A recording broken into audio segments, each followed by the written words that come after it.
Personne ne nous fera croire que le drame survenu ce 1er décembre au stade de Nzérékoré est un accident. Tout a été fait pour qu'il en soit ainsi, qu'un match de football censé divertir des jeunes se termine par 56 morts, 135 selon le collectif des organisations des droits de l'homme, et des centaines de blessés et de disparus. N'en déplaise aux turiféraires du pouvoir, cette rencontre n'a rien de sportif, c'est une manifestation politique, purement et simplement. Elle a été organisée à l'initiative de l'État et non d'une quelconque organisation sportive. D'ailleurs, elle a un nom, le tournoi de la refondation doté du trophée Mamady Doumbouya et 2 ministres au moins l'ont honoré de leur présence. Elle n'a donc rien de spontané, rien de gratuit. C'est une ruse politique, une arnaque électorale. Les morts de Nzérékoré n'ont pas été victimes d'une bousculade mais d'une manipulation politique. Ce match tragique s'inscrit dans une campagne électorale qui ne dit pas son nom comme du reste toute la fébrile agitation que l'on observe en ce moment dans le pays. Mamady Doumbouya envisage de se porter candidat à la prochaine élection présidentielle en violation flagrante de la charte de la transition. Voilà tout, il ne l'a pas dit pour l'instant, il se contente d'émettre les signes éloquents qui le prouvent.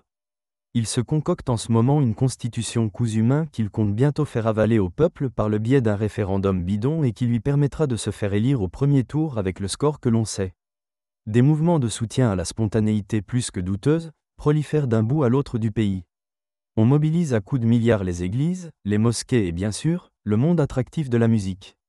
Et comme de tous les plaisirs de la vie, il ne reste aux jeunes Guinéens que le football et le rap, il fallait ajouter à ce cirque, la folie des stades. À Nzérékoré, on jouait justement la finale du tournoi de la refondation doté du trophée Mamady Doumbouya quand le malheur est arrivé, c'est marrant, on ne dit plus transition mais refondation. Tout commence par une banale erreur d'arbitrage. Des supporters mécontents envahissent la pelouse. Les forces de l'ordre arrivent aussitôt pour jeter des grenades lacrymogènes. Dans la panique, la foule se précipite vers l'unique porte de sortie, bloquée comme par hasard par les véhicules de ces mêmes forces de l'ordre. D'où les bousculades, les chutes, les asphyxies, d'où ce pauvre stade couvert de morts. Que faut-il de plus pour engager la responsabilité de l'État ? Quiconque organise une manifestation en assure la sécurité mais aussi la responsabilité pénale et morale en cas de débordement. C'est le b.a.-ba de la règle. Le Premier ministre dit haut et fort qu'il va constituer une cellule de crise, qu'il va ouvrir une enquête. Mais les Guinéens ne sont plus dupes. Ils ont suffisamment vu Mamady Doumbouya et ses hommes à l'œuvre. Ils ne croient plus à leurs bobards, ils ne croient plus à leurs larmes de crocodile. On leur avait promis aussi d'ouvrir une enquête quand Foyinke Mengue et Bioba avaient disparu. On sait ce que cela a donné. En 3 ans de pouvoir, ce Mamady Doumbouya est en passe d'égaler le bilan macabre de ses prédécesseurs, lui qui leur avait juré que la justice serait sa boussole. Pas un jour qui passe sans son mort ou son disparu.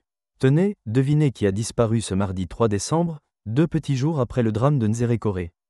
Le journaliste Habib Marouane Camara, le directeur du Révélateur, le canard le plus virulent contre Mamady Doumbouya et son système.